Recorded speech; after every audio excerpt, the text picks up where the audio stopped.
News, plus thrilling sports and breathtaking travel. Our TV network brings it all to you. Tune in today and experience the best of every world. All in one place, RTV.network.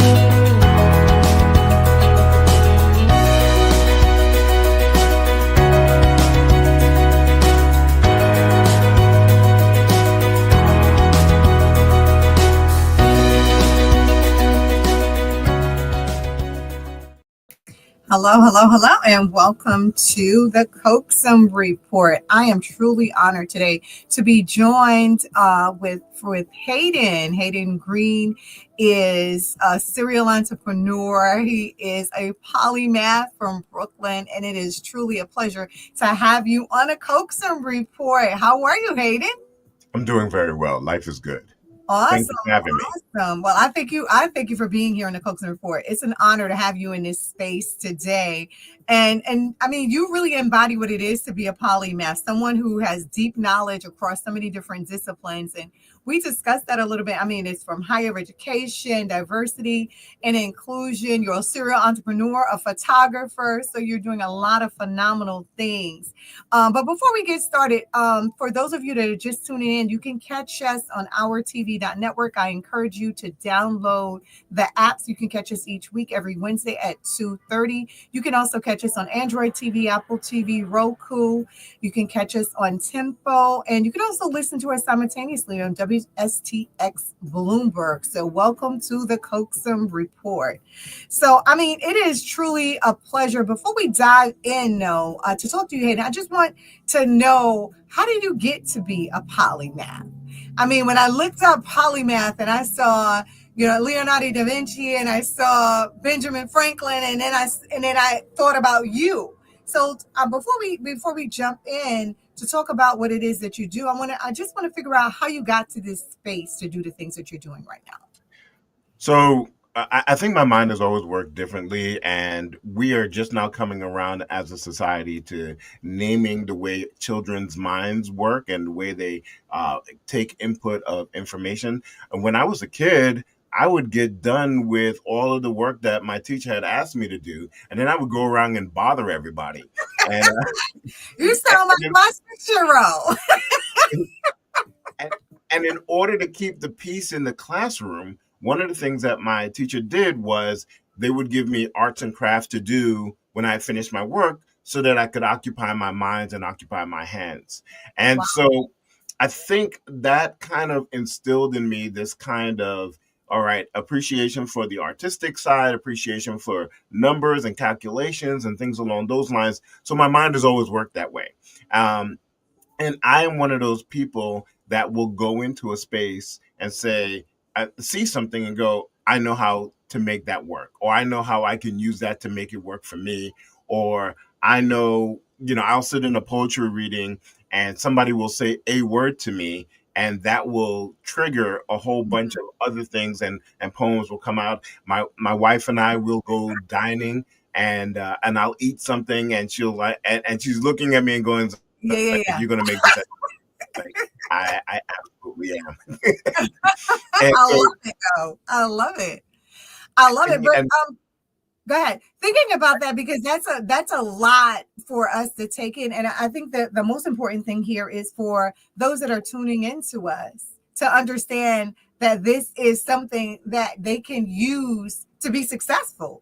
A lot of times I remember, when I grew up in South Carolina, and I remember when you were in your seat in the classroom, you were thought to be made sit there the whole time. Like that was the thing. Okay, so when a teacher is doing instruction, you sit here the whole time and you do this for 30 minutes, you do that for 30 minutes. I teach adults. they don't sit for 30 minutes. So how do I Right, expect right, a child to be able to do that? But for you to say to me, I thought very differently, and there was always something, there was that engine always going in my mind. And so I was doing all of these multiple different things, and you're successful at them. And so I think that this is very different, a very different conversation than would have been had, say, 20 years ago. Because 20 years right. ago, they probably would have tried to say, well, you need some medication to focus. No, I don't need any medication. I need my creativity. I need my creativity to flow. I need those juices to be all over the place so that I can, you're a dean over here at Marymount, and now you're educational consultant from higher education, all the way down to the lower grades. And then you're doing the wonderful photography. I see some things in the background. I'm looking at this camera like, whoa, I remember when the camera looked like that, right? Yeah, yeah. And I have a collection of those old cameras right outside this door as well. Wow. And it's just really a matter of, so the interesting thing about being a polymath, or just as people sometimes call it, a multi-hyphenated person, is that there is I like that. there's something about being your brand that people want to ascribe to, people want to get to know, or people want to support. I remember I was a Greek advisor, an advisor to fraternities and sororities a long time ago, and I was teaching leadership classes, but I was also a spoken word poet that had traveled and performed and won certain, slams and different things like that. And I remember getting a call from one institution saying, we want you to come in and talk about poetry and leadership. I was like, great. You want 2 sessions? That's right. And they were like, no. We want you to merge them. We want them combined. We want you to recap it. And we know you could do it because you are a polymath, a multifaceted person. So we want you to do both. Right. And so I got confused by that. So I called up a good friend of mine, David Stolman, and I said, Dave, I don't understand what they're asking me to do. Now, Dave was, a maven in the speaking world, right? And so I don't understand what they want me to do. I've never done. They've never seen me do that particular workshop. That's right. And he said to me something that was very important. He's like, they know who you are. That's right. And they know that you can, when you come up with something that is going to be dope, right? They are invested in your brand. And dope, you were even able to use that. But before we get there, I want to talk about some of the barriers before they were able to invest in your brand. Because, I'm in higher education as well. I teach at Medgar Evers College, and I have custody of my 6-year-old great nephew, and he thinks differently. He learns differently. Yeah. It's not that he's not able. He's very much able, very much capable, very bright and brilliant. But in some settings, they're like, well, can he sit down? No, he absolutely cannot. When he's done, his mind is moving on to something else. So I need you guys to catch up with him as opposed to trying to force him to catch up with you. But there are barriers in that space. Because there are individuals that are in, and you're in higher education, there are individuals that are in lower education and education period that don't subscribe to that brand, don't understand what that means. And there are barriers to access for some of our Black and brown children. So talk to me a little bit about some of those institutional barriers that we're consistently facing in higher ed because of who you are. And then I want to talk about it more because I want to talk about the best practices and big ideas to get you to the place where you are now, where they will call you to do both. And it's not just you do this session and that session. They're like, no, we know who you are and we know you're able to do this. So talk to me about some of the barriers to getting anybody that's listening to us today, whether it's an entrepreneur, because we have serial entrepreneurs. Again, you've done it successfully, whether it's someone in higher education, how do I get over those barriers to the best practices and big ideas to be my authentic self? I don't want anyone to dim my light. I want to be authentically me. And that's what you're able to be in the space that you're in now. So talk to me a little bit about that, the barriers, and then we'll go on to the best practices and big ideas. Most importantly, I want to end with solutions. I want you to tell us what you're doing that's dope. But before we get there, I want to talk about some of the barriers. So I think one of the main barriers is always going to be resources, right? I don't pretend like this was easy for me all my life.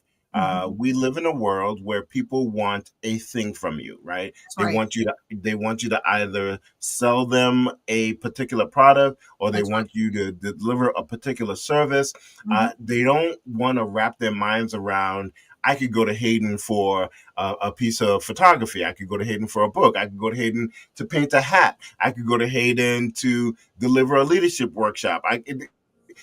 It's too much for them. Right. And my wife yells at me all the time. She's like, "Listen, yes, last week you last week you were pushing poetry. This week you're pushing leadership courses. Next week you're doing a workshop on Beyonce's song "The Black Parade" and breaking it down as a allegory for the Black experience in America. Right. Right. So like there's all of these things happening, and the barrier is that once you hook onto one particular group of people who say, okay, I'm going to follow you for this particular thing. If you switch gears, you might lose them, That's right. right?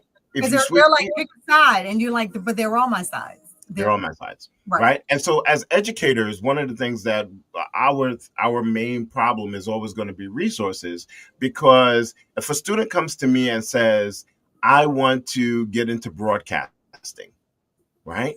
And let's say we actually have the wherewithal and the budget to actually support that. And we go out and we buy a bunch of mics and we buy some lights and we pump up our bandwidth and we allow for them to create a podcast or start a radio show or, do all of these different things.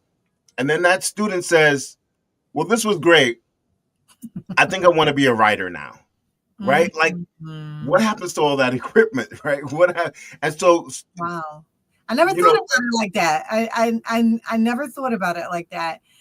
Wow. and administrators have to constantly think about this because everything that a student wants to get into comes at a cost. And there is nothing that Mm, is that does not have a cost. I mean, you can even talk about writing. Well, you need pens, you need a computer, you need a notepad. No matter how you write, there's a cost associated with it, whether the student bears the cost or the administrator bears the cost. And so administrators tend to be a little bit reticent to say, we will let you, attempt the world. But, every time you do that, it costs us money. So that kind of is where the pushback comes from. really, And that's interesting. there are also human resources that are associated with it, especially when we're talking about primary and secondary education.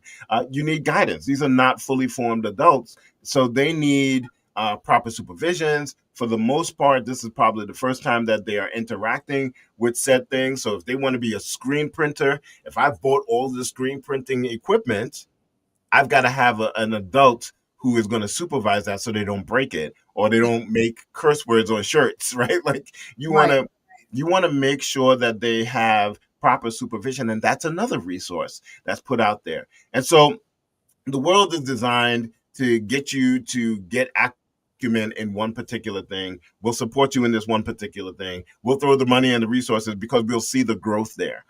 There are a lot less able or interested in uh, having you go with every different whim that crosses your mind. But that's how certain people's minds work, and it's why you see certain students will go gravitate to a school that has all of those things already built in. Right. So they may go to an art school where they can try photography this semester. And then the next semester they're doing sculpture. And then the semester after that, they'll delve into a writing class, or the semester after that, they'll work on a podcast or editing or things along. So you start to see people doing things along those lines. But the trick of the matter comes is when those interdisciplinary interests cross, I guess, disciplines. So let's just call it that. So what happens when the artist becomes interested in science? What happens when the guy who's playing music now wants to take a couple of business classes to make sure that they don't get scammed when they get into the industry? Right. Right. And that's where it starts to be a little bit fuzzy. Places like Marymount Manhattan do a really good job. They have all of that stuff all in house. The larger schools, you can, create your own Right. major or create your own minor. those things happen. But when you drill that down to an elementary school or a secondary school, that's just not possible, right? Like Unless especially, you have a parent, like unless you have a parent or a guardian like me, right? So I mean, and this is really interesting because I never thought about it from the sense of resources. And the reason that I said it's interesting because every time I talk to an entrepreneur about a barrier, usually number one is access to capital, which is a resource, right? So when I'm yep, talking to you about being a polymath and you start off with resources, that kind of took me back a little. But then when you went on to explain it, you're absolutely correct. So what happens with a child like my Andrew? What we do is we find ways for him to do all of the things, and I call it finding his niche. And I did it with my daughters as well, right? So one day he wants to play soccer, another day he wants to play chess, another day he wants to do basketball and football and yoga and dance and singing.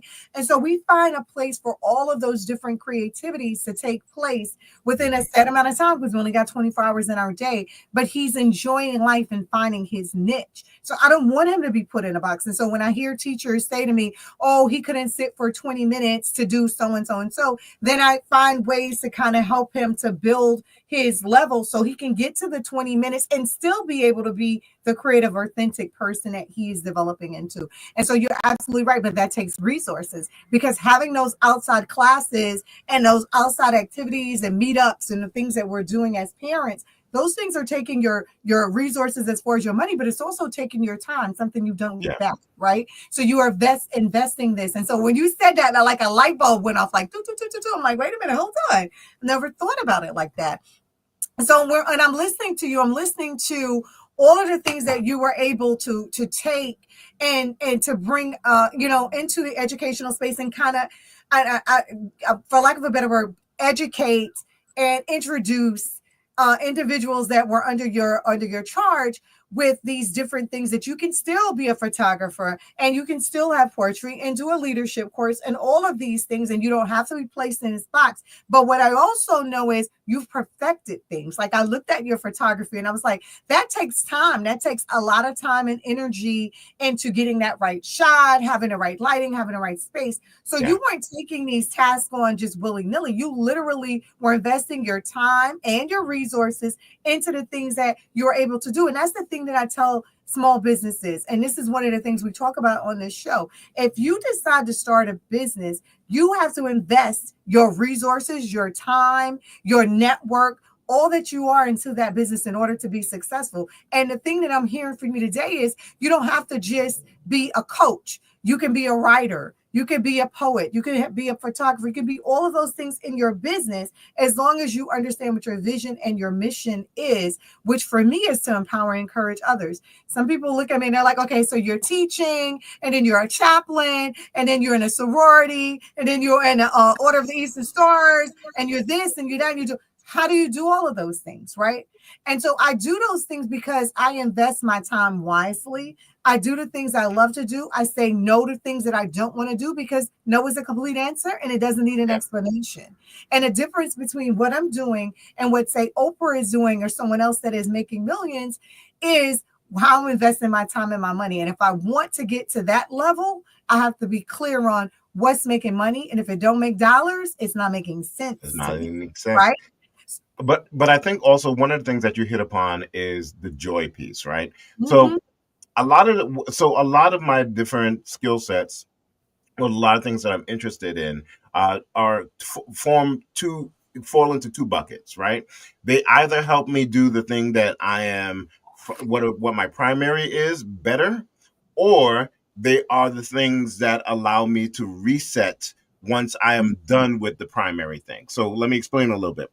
Um, so working in higher education and being a professional photographer, those two things I have melded together over the years. Mm-hmm. So I use photography in higher education to help tell students stories, whether That's it is a project where we take a picture of the students and we put them together as in a kind of like a montage and things along those lines, or we allow people to make statements in their photography and then we build a wall with that, right? So photography informs the work that I do as a higher education administrator. Same thing with poetry and storytelling, where we create works, we create events that students can then share their poetry, share their life experiences, share their stories, and really, the more, and people hear me say this all the time, the more we tell our stories, the more we realize that we have more in common than That's we right. are different, and where those differences exist, we can learn from each other, except as opposed to really being at odds with each other, right? So all of the things that if I say, okay, my base, which is where my education comes from, my base is in higher education, the photography informs that, the poetry, bleeds into that. All of those things are ways that I utilize the things that I'm interested in my day-to-day work. Now, and that then allows me to feel fulfilled because I'm still doing all the things that I love in my day-to-day job. Now, and I think that's important, though. I think that's important because, doing the things you love make the things go a lot smoother, a lot faster. And that whole reset piece is important. But I want to back up because I have a lot of small business owners that jump into a space because someone says that you're a good baker, right? So then they start baking and they hate it because they realize, I don't like baking. I may be good at something, but I don't really like doing it, right? Or just because you can make furniture, that don't mean you should own a furniture store, right? So then they get into this furniture store and they're like, I hate this space, I don't even want to build furniture anymore. But what you're saying, that piece there is really important, and I want my small businesses to really hold on to this, is that do what you love. Really take on whatever the primary is, right? So you're saying your primary is higher education. So you took on higher education, but in every single role that you just described, there is a learning component to it, right? So you're able to take all of those things and bring them together to be able to accomplish whatever your purpose is, right? And the same thing for me. They may look very different, but when you put them all together, my definitive purpose in life is to empower and encourage people, whether I'm doing that as a chaplain, whether I'm doing that in a sorority, or whether I'm doing that as an educator. It's still the same, empowering and encouraging people on all of these different levels. And when you understand that as a small business owner, everything that you do, you will find joy in it because you're doing it for a higher purpose and what your definitive purpose is. And that's what I hear you saying now. You found joy in those things. They all really came together. They may sound very different, but all of those have educational pieces to it. Now, I want to talk to you about, because you were able to do this. We talked about the barriers, and it's the resources. We understand that the resources in your time, the resources in your money, right? And I want to talk now about the best practices, because I realize that in leadership, because your vision was so far ahead of its time, how did you stay anchored when people didn't understand what it was to be a polymath, when people didn't understand that you were doing all these different things that you enjoyed, and you were an educator and you were teaching people about photography and leadership and doing your poetry slams, and even having dinner with your wife becomes a session, right? Right. Like how did you move past that? Like, well, how did you stay anchored in all of the things that you're doing? Because I want my small businesses that are listening in today to say, hey, Hayden was able to do that, and here are some of the steps that he used. I think one of the things that you came when you first came on about resources and everything comes at a cost, really kind of put me in a place where I'm like, okay, I need to know more so that I can come up with those best practices and then later on these big ideas and solutions. So tell me how you stayed anchored in all of that. And everything comes at a cost, but the old saying, you gotta spend money to make money, right? So you gotta spend time in order for that to pay off. I think one of the main ways that I stay anchored is I found my why. My why. All right, come on, guys. You got to get your pins down now. He's talking about he found his why. Let's talk about that. So I watched a TED Talk a long time ago by Simon Sinek, and he talked about the concentric circles of leadership, right? And he talks about leadership comes in three different circles, or products. Leadership in the market comes in three different circles. You can have the why you do a thing. And then on the outside of that why is how you do the thing that your why informs. And then on the outside of that is the what, which is the product that you are sending out, right? And the most successful businesses are in touch with their why, and they lead with their why. And so it is And because they lead with their why, everything that they do makes sense because people say, I have bought into your why. And I bought into my why, right? And so what that simply means is that here's the reason I am doing this thing. I am doing all that I do because I want to make an impact on the beauty of the world, right? Yes. Whether it is with photography, writing, beautiful hats, beautiful students, that's my why. I Right. know that I want to increase the beauty in this world. So how I do that shows up as art, or shows up as education, or it shows up as food, or it shows up as all the rest of these things. The what then becomes this hat that I want to sell you, or this book that I want to sell you, or this workshop that I want you to sign up for, right? And so Simon Sinek talks about the fact that Apple is really in touch with their why, and they talk about they innovate all the time, right? And then everything else falls into line because you bought into their why. Okay, we gotta take a quick commercial break, and then we'll be right back because we're gonna come back to that why and how everything falls into that why. And get out your pen because these are some great nuggets. We'll be right back. Thank you for listening to the Coaxum Report.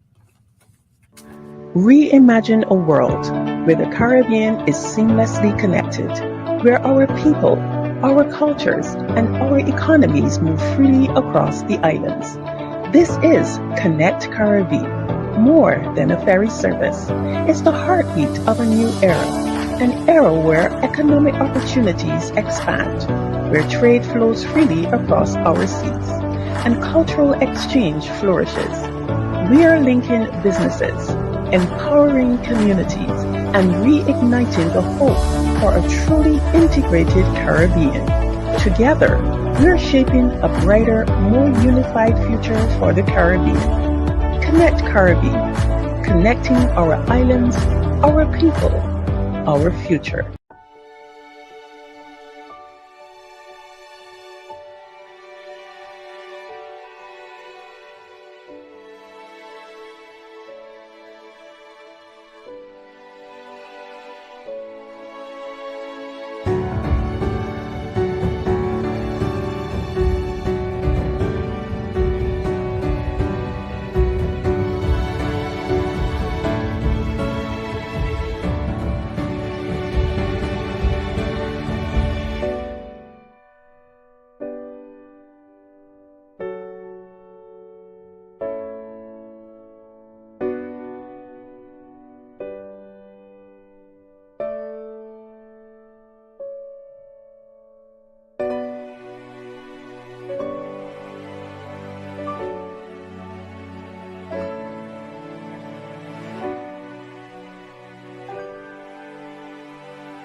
I used to watch BET, MTV, VH1, now I watch Tempo. Soca, Calypso, Reggae Dance Hall. Don't stall, better get tuned in to the Tempo. Don't have cable, they got an app. Go to your app store, download that. Whether it's tourism, cuisine, or the social scenes, if it ain't Tempo, it's a rap. Who got the Caribbean views? Tempo. It's the latest in Caribbean news. Tempo. You tryna cook Caribbean food? Tempo. You know they got the music videos too. Tempo. Who got the Caribbean views? Tempo. It's the latest in Caribbean news. Tempo. You tryna cook Caribbean food? Tempo. You know they got the music videos too. Tempo. Travel Share. It Marketplace is an innovative, dynamic, user-friendly, and fully comprehensive global travel marketplace, featuring all Caribbean islands as a premier destinations. Travel Share.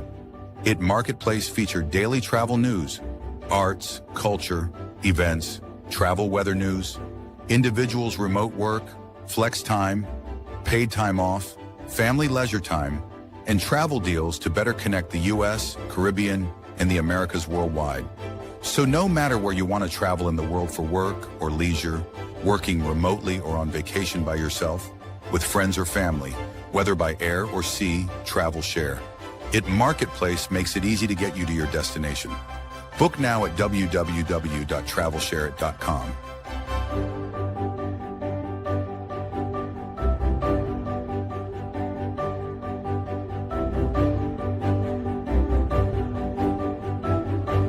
Welcome to our TV network, your ultimate destination for all things exciting and essential. From mouth-watering food to the latest in fashion, health, education, music, movies, and news, plus thrilling sports and breathtaking travel, our TV network brings it all to you. Tune in today and experience the best of every world, all in one place, rtv.network. Welcome back. Welcome back to the Coaxum Report. I mean, all of you that are just tuning in, please take out your pens and your papers, or if you're going to put it in your phone. These are some great nuggets that Hayden is giving us today about his purpose and creating beauty in the world and how he's able to do all the things that he's doing. So we started talking to him. He's a polymathic genius. A true polymath, because he's a multi-dimensional thinker, and he was talking about how he's able to do that because he got to his why, creating beauty in the world. And all of the things that he do are like offshoots of that one thing, that why, creating that beauty. And so he talked about beauty and his vision and his mission. He talked about how poetry and leadership and higher education and all of those things come together because he understands his why is to bring beauty into this world. And so he was talking about that. We talked about the barriers being resources, whether that's your time or whether that is your money, and investing in whatever that thing is that you're doing, that why. And then we started talking about some of the best practices, and that's when he was really breaking it down through what he's able to do by understanding your why. So I'm gonna toss the baton back to you, Hayden, and we took a quick commercial break, but I want you to really get into the best practices that you're able to really use to move your vision forward and all the things that you're looking to do. So I think that there is a societal understanding that you have to focus, right? Like, and that there is an expectation that focus will be pointed in one particular way. Right. And scientists have long since figured out that you cannot actually multitask. The brain does not know how to multitask. So what the edict is that we need you to focus on a particular thing. My thing is that as a polymath, as somebody who is multi-hyphenated, you are able to focus on different things at different times, right? And for me, one of the things that I truly believe in is that there are so many things in this world trying to steal my joy. I'm going to do the things that are going to make me happy. That's right. That's right. And because I have worked on so many different things, today the thing that make me happy might be working with some students. The thing that make me happy tomorrow is going to Prospect Park and taking my camera out and shooting some new images. Or the thing that might be make me happy the day after that is working on a new recipe that's really going to impress my kids, right? Now listen, impressing my kids with food, that is the pinnacle. That is the pinnacle. If there is one skill that I can say that I want is being able to impress my kids with food. But but all of those things are really part and parcel of really making sure that you find your joy and find your why and find the things that that encourage you to go on and make sure that you can find a space that you can get back to center. Malcolm Gladwell talks about the fact that you need 20,000 hours of practice in order to become good at anything. And he talks about the Beatles, and he talks about Steve Jobs and all the rest of these people who seem to just pop up out of nowhere and have this success. Yeah. And this is one of the things that I tell business people and a lot of people who, like you said, may be a good cook, but shouldn't open a restaurant because they don't know all the things that go into restauranting as opposed to the one aspect, which is the cooking. That's right. And so, but when we hear 20,000 hours, we're like, oh man, I've got to continually do 20,000 hours of this. It's daunting, But the way to eat an It's elephant, necessary. you know the old saying, the way you eat Right, an elephant is one bite at a time. right, And right. so it doesn't mean that it has to be linear, right? So today, as a matter of fact, today I'm working on a poem, right? Mhm. I'm scrubbing it down, making sure that it's National Poetry Week, month, and I want to finish the poem by the end of today, right? Mhm. That's part of my 20,000 hours, my 10,000 hours, right? Right. Tomorrow I might pull up a YouTube on how to be a better presenter, and then that's part of my hours for education. That's part of my hours for being a presenter. That's part of my hours for understanding how to deliver content. And so people get caught up in this thing. It's like, it's not a class, right? Life is life, and That's and right. and when you think about all the things that interest you, you just have to be in a constant state of learning, a constant state of growing, a constant state of educating yourself. So I grew up in a time where if I wanted to learn something, if I wanted to get information about something, I had to physically go to the library, Sorry. right? And when you got to the library, you had to pull out that card Hard. catalog and thumb through all of those things, right, to Right. find the book that you were looking for. And then you had to go to the stacks to see if the book was even there, That's right? right. And I tell my students all the time, it's like, I try not to say too much because I sound like, oh man, get off my lawn.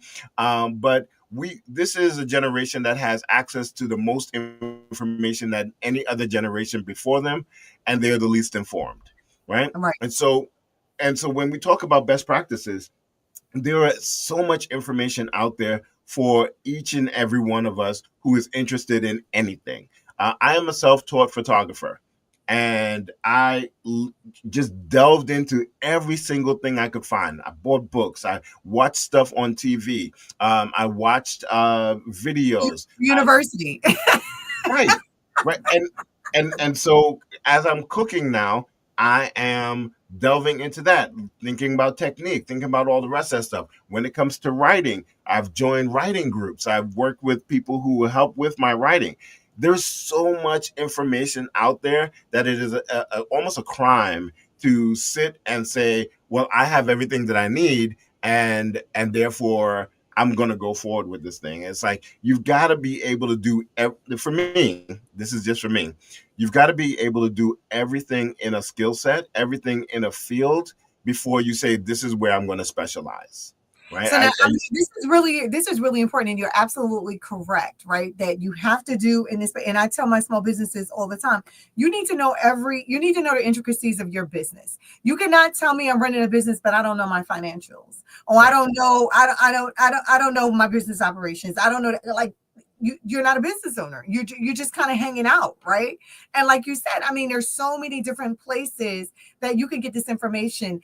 I've taken on the task of teaching my small businesses how to use AI, how to demystify AI, right? And use it to leverage into pivot. We're not taking the human out of it. We're actually, like you just said, we're using it as a tool. So when you went to that library and you got that card and you found that book and you went to the stacks, those were all tools. When I grew up with encyclopedias, that now I'm looking at them like, how did I ever? Because by the time that those are printed, the information is old, right? So now I have We used to access. get that one book every year that was the update. Right. But Here's my what's changed in the world. right. I mean, my kids now, they're like, something happened in the last minute, and they can go on and find it somewhere. And so, I mean, how do we ensure that our generations are ready to lead when they leave our space, right? So you're an educator, and you're true, you're true to you're bringing out the beauty in the world. And I mean, for me personally, is taking on every single person that comes in my space. And I tell them all the time, you're going to leave with more information than you had when you walked through the door. More importantly, you're going to know how to use it. So I don't deter them from using AI. In fact, I encourage them to use it, and then I make them defend it. So that's your resource, like that encyclopedia was mine. Right. But we're not plagiarizing. What you're going to do is take that information. It'll send you to where the sources came from. Go get that scholarly resource. Now come back and tell me why you believe that I should accept this as a project, and you're going to defend it. And I put them on the spot. And they're like, Professor, but what is the intent? The intent of writing a paper is to understand the information and be able to use it and whatever skill set you need to use in it. It's not just to make you write a paper because I want you to suffer, right? That's not the intent of the paper. And so I had to kind of really get educators. I had to think, get even the students.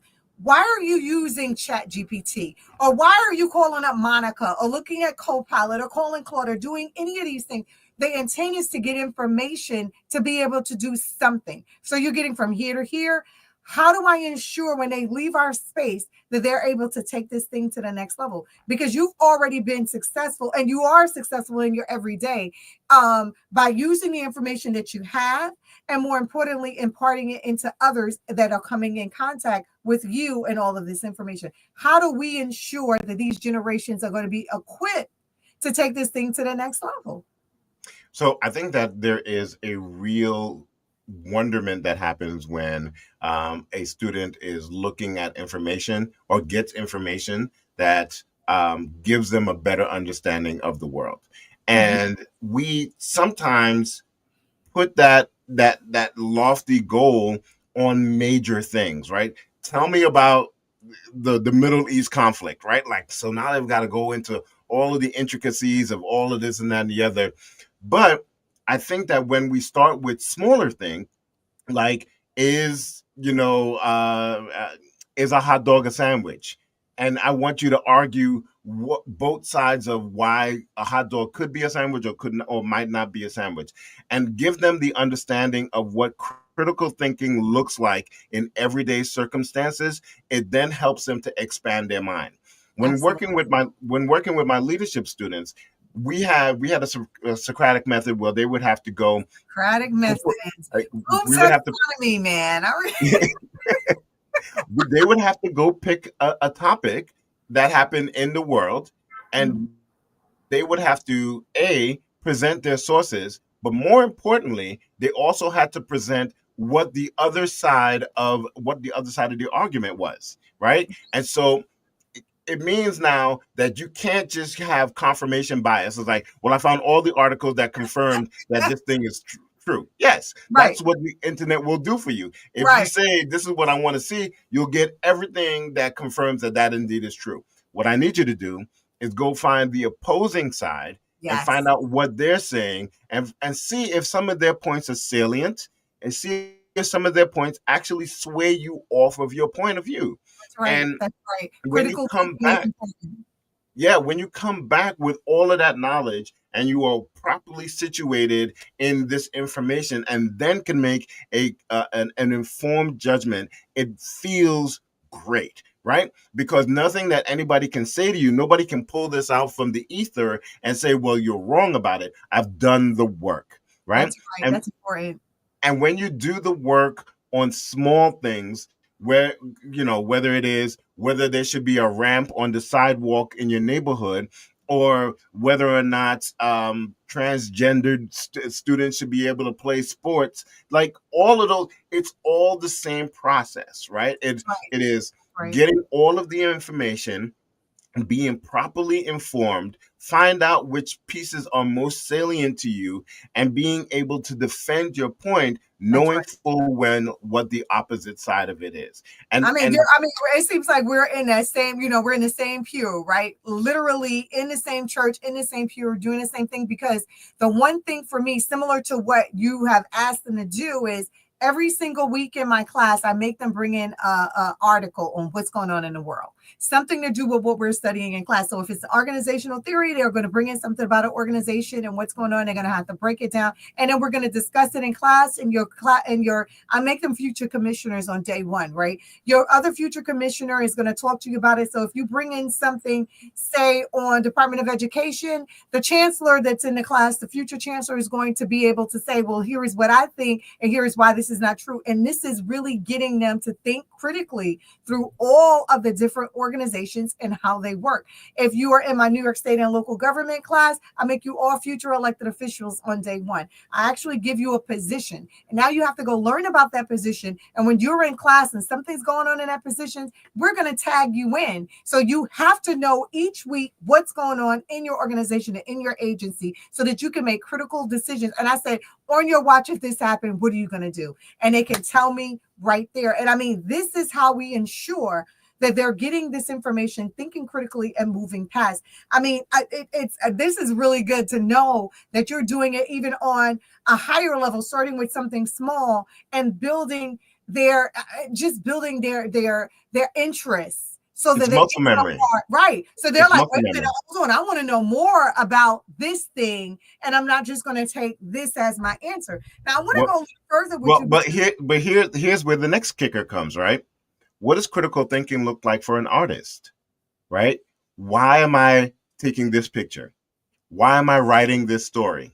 What does this story have to do with the people who are going to be reading it? How are people going to receive it? Why am I cooking this food as opposed to this food, right? Mm-hmm. Why did I make this t-shirt as opposed to this other t-shirt that everybody is?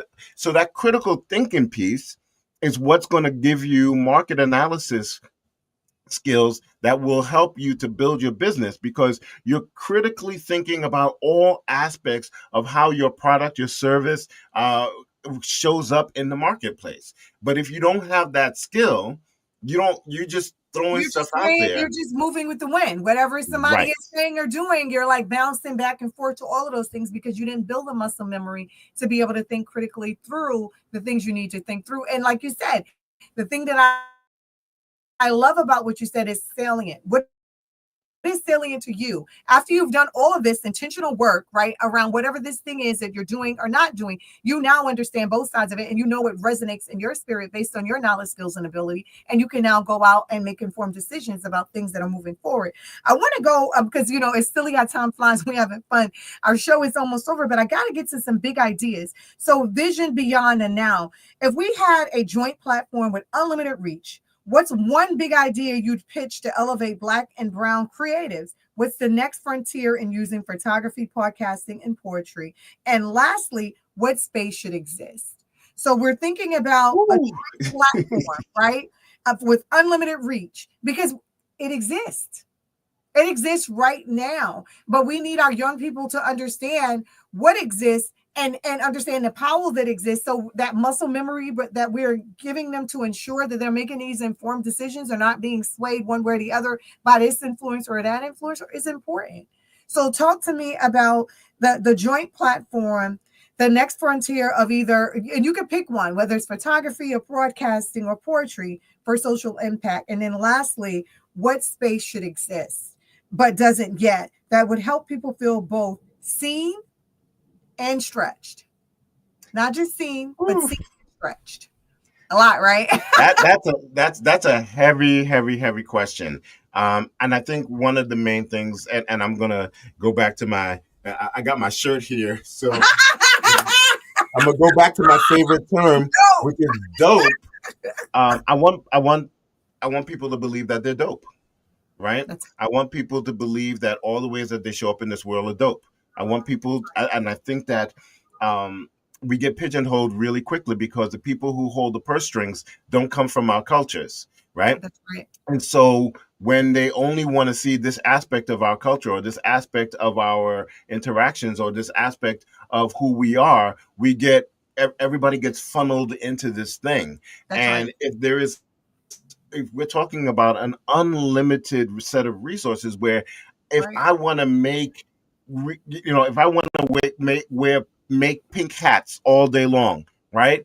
Then that's what I can make, right? Because it represents my part of the diaspora. The word, and we throw this word diaspora around because, it sounds good, but the mere term means that there are a whole bunch of people from widely different, sides of appreciation, right? And we get pigeonholed into doing rapping one particular way, or we get pigeonholed onto making only this kind of clothing, or we get pigeonholed into only doing these kind of movies. And so as we are starting to get our own economic base, which is what you're really speaking about, as we're starting to get our own you're starting to see aspects of our culture really starting to poke its head through like weeds through concrete, right? Because we can't be stopped.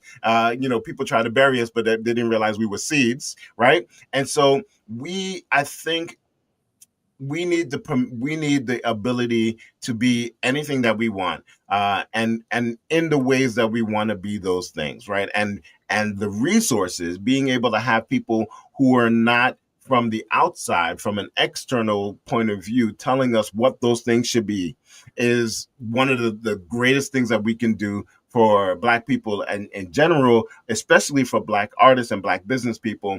The other thing is that if I had a magic wand, I would probably create an opportunity that was given to the four founders from European nations, just the same as it was given to us, right? Like to give it to us. So this country has been historical. Speaking of the United States, historically not ready for formerly enslaved people to really flex their muscles and to create their own economic base. And so, if you are saying that you want to support Black businesses, you want to support Black towns, or things along those lines, that gets laden with a whole bunch of pretext, and it's really, really difficult because there is no clearinghouse. I'd create an Amazon for just Black businesses. It actually exists. It's called the Nile, but there's no reason that that should be the only one, right? And I would create spaces that are specific for the Black experience and the African diaspora experiences, where people coming in know that this is where these things originated, and it's not just, okay, we come, we take what we want, we slap something else on it, and we claim it as our own, right? So I think it's important to pause right there for a minute, though, not just having this space, right, but then educating our young people about what that means, because a lot of times they're doing things and they don't really realize what they're doing. They're just kind of seeing it, and so you're picking it up. But if we're educating them on their kings and queens, and they're in these spaces, and they are brilliant. Like I tell my 6-year-old all the time, you're brilliant, you're wonderful. Like I give him the tools for him to feel confident in that space. And so it's important not just to have access to the space, but to understand why it's important for us to go to the space, why it's important for us to utilize the space, and to encourage others to utilize the space. Because if it's there and no one's coming, then it's not making any sense, right? Yeah. So it's really important for us to understand that education piece is going to be key. I mean, we're almost out of time, but I have to get to solutions. I love the fact that we were able to really just go down go on this journey together, understanding the barriers, the best practices, and the big ideas in a way that we're in this space of prosperity. We're in this space of advocacy. We're in this space that we can take anything we want to the next level, and we can tell our own story in our own words with our own narratives, because there is unlimited resources. There is unlimited power in what we're able to do. And so with that, the legacy and a real impact. What's one impact moment that made you pause and say, this is why I do what I do, as we're ending this series today? This is why I do what I do. Ooh. I mean, that comes in so many different places. There is nothing great. There is nothing greater than having somebody that you have worked with, whether it is a student at a college, or somebody who I helped with their photography, or somebody who that I just spent a little bit of time with, coming back and saying, you changed the way that I looked at the world. You changed how I moved through this world. And it's like, you get your flowers while you're living. And I've had the first time that this ever happened to me, I didn't actually speak to the person. Somebody told somebody else, and that person said, do you know such and such person? And I was like, I couldn't recall that person that they were talking about. And they said, this person sings your praises. They said that you changed their life. They were working in a particular organization because I had mentioned it, or I'd come from that organization. I don't remember this person, Terry, right? I don't know who it was. That's why we do what we do, though. And I always tell everybody, it's like, people are watching you even when you're not trying to be watched. That's right. Right? People are always watching. So be your authentic self. Be the person that you are supposed to be in this world, because somebody is looking at that and going, that's who I want to be. That's how I want to move through this world. Absolutely. And I think it's so important that we're ending on that note, because we need to understand that the world is watching no matter what you're doing. And now with so many cameras around and so many little smartphones and so many devices, your glasses can be, a camera, whatever, everybody is watching. So being your authentic self is really, really important. And that will make a lasting impact. And the fact that you don't remember that person and still was your authentic self and true to yourself and was able to encourage and empower them and move them to the next level speaks to who you are as a person. And I think it's really important. So I want to thank you, Hayden, for being a part of the Coaxum Report today. We had a robust conversation about so much, but, we started off, you kicked in the door, game one, by really talking about resources and in a way that I never thought about them. So I want to thank you for that. But more importantly, I want to thank you for being your authentic self and look forward to having you back on the show again as we continue to move the world forward and put a spotlight on what we're doing, because like you said, everybody is dope. And we want to make sure they understand that. So one more thing, I need you to tell us how we can find you, and more importantly, how we can find out what you're doing with Dope. Yeah, so you can go to my website. It's haydenmgreen.com. Make sure you put the M in there. There's another Hayden Green that looks nothing like me. All right. So Hayden M. Green, and that'll get you to most of my stuff. But also, you should listen to my podcast. It's called Dope People. We do a quick 15, 20-minute short form interview with a bunch of people that I think are dope, right? And I want you to know more about them. And so we talk, and I ask them 4 questions. And that you can search Dope People Podcast on Spotify. We drop every Monday morning. That's what's up. That's what's up. And you know what? You're dope. And I want to thank you so much for being on the Coaxum Report. Have a good day. Take care and be blessed. Thank you. It was great being here. Welcome to our TV network, your ultimate destination for all things exciting and essential. From mouth-watering food to the latest in fashion, health, education, music, movies, and news, plus thrilling sports and breathtaking travel. Our TV network brings it all to you. Tune in today and experience the best of every world, all in one place, rtv.network.